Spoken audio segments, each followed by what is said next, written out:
Now we're going to take a look at a real-world use of an array of character pointers. And we've already looked at it a little bit, but let's take a little closer look. This is the argc and argv, the argument count and argument vector array. The argc is the number of command line items that have come into our program from the outside world. We are going to use both of these heavily when we get to a later chapter and we talk about using C programming on the web, because when you submit a request to a website by typing in a URL and providing parameters, those parameters come into your program through the argument vector, and the argument count will tell you how many parameters are on the request line that comes in from the internet. So this will be very important to us later on. We're just going to do a simple little program right now though called echo, and the way you would run it is, you can see there, echo hello world would print out hello world. Here's the program.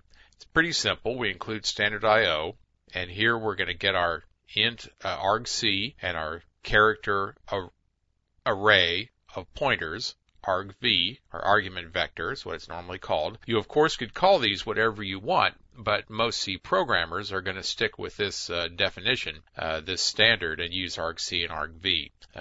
C doesn't care what you call these, just that there is an integer and a character array, pointer array in that order. While we decrement the argument count, if that is still greater than 0, then we have something to say. We have something to print. And we're going to print two strings together. One of them will be the contents of the incremented argument vector. So we will increment that pointer. And since it points to a number of string pointers, it will go from one word to the next off of our command line. argv sub 0 is the name of our program itself. Well, we don't want that.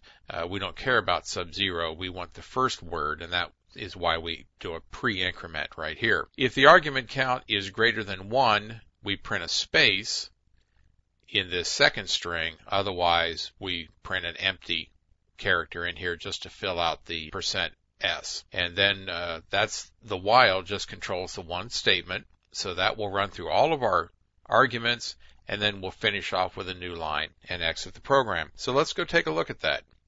Here is echo.c. It's all the same thing we just looked at. Here we'll come to our compile and link it. Links and compiles just fine.